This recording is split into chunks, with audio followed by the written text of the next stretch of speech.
And I think that goes along with some of the ways that we look at students and the ways that we look at extra credit grading. I think Common Core has driven us for a very long time, but it's really becoming more manifested.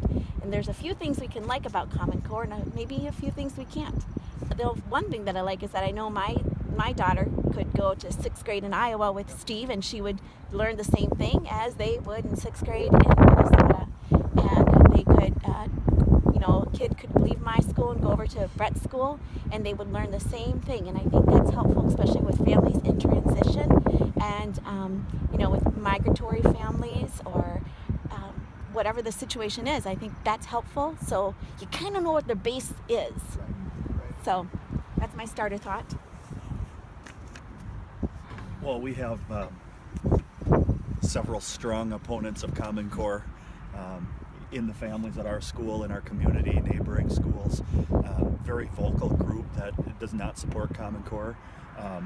I don't know if there are Common Core supporters. I've never heard from one in the general public, but I think one of the things that bothers me a little bit with the Common Core discussion is it's very much focused on the system of having a national standard. Some of those focused on a small level where it gets to the kids. We focus on how much control should be local versus federal. State implements their standards, how much, if they're going to be modifying Common Core or adopting 100% Common Core, and there's a lot of debate around that. And I think sometimes what happens to the kids with Common Core gets left out of that conversation. And I heard, though I'm not a big student of what is in there and what is not, but you hear these rumors about what is in there, and it's, kind of I don't know, like, especially when it talks about growth and development or religious inclusion or gender inclusion. There's all these rumors about Common Core, and some are okay, a lot might not be true. As an English teacher, I look to the Common Core standards as my standards that I base everything on. So I don't need a textbook, I don't need something specific to teach out of. I can make sure I'm meeting those standards. And I think at the 6th grade level, I feel like they're very appropriate. I know there's been discussion about K1 and how we're expecting kids to do so much more at the younger ages instead of play and just really exploring and being creative. So I hope that that's not done that to the primary grades. But in my level, I see it as very relevant to what they're needing to do. Do you feel it's the right amount of sometimes, at least from the elementary perspective, I'm like, oh my gosh, this is a lot I have of 78 standards. cover in 6th grade. Okay, and do you think that's 70. a good amount?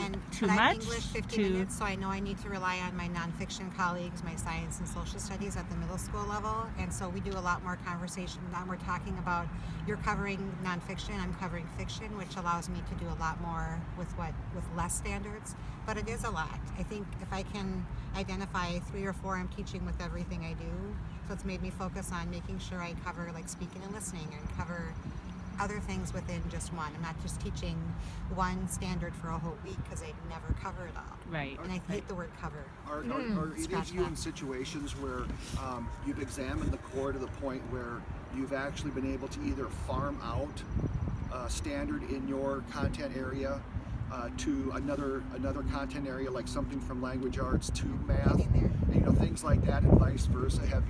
That's kind of one of my little bees in my bonnet is, should we be doing more of that kind of cross-pollination instead of compartmentalizing education yet?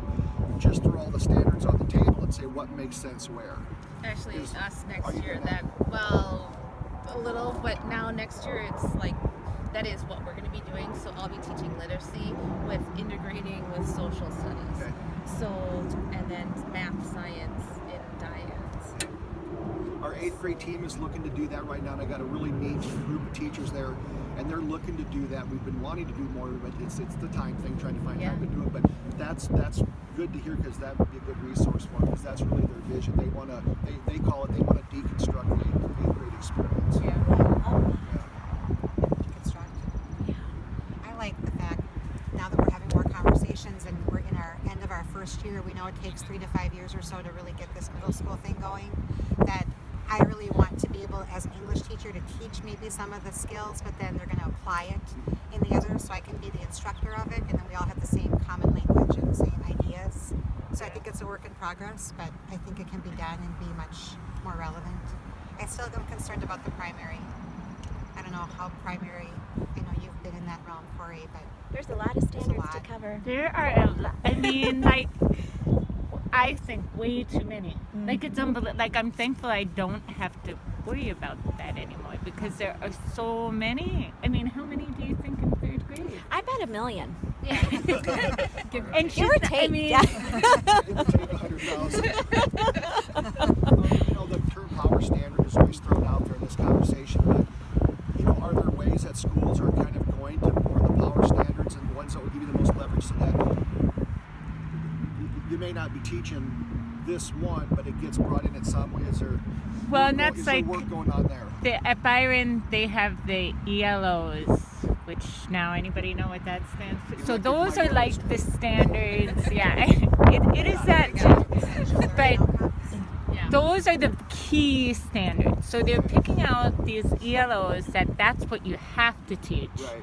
And then the rest, you know, you try to get in there. But then, so my point is, well, if we're just focusing on these ELOs, why not make the list a little bit less? Like, because I That's know my thing too. Like if those are the ones that are essential, then why are the other ones on the list? exactly. And why aren't they If they are not benchmarks? if they are not Yes. essential, good point. That's Why are they on it. the list? Essential. Learning outcomes. Yes. Yeah. There we go. I So just made that up. and no, that's.